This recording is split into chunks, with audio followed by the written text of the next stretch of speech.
конце же слова: не все я в небе ненавидел, не все я в мире презирал.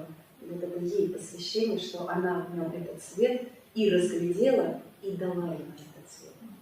Вот. И в романсе Мэтнера это тоже звучит. Звучит эта нежная линия ангела и противоречивая такая, там столько диезов всяких разных в этом демоне, и вот этот контраст, и вот этот крик демона, что он способен любить.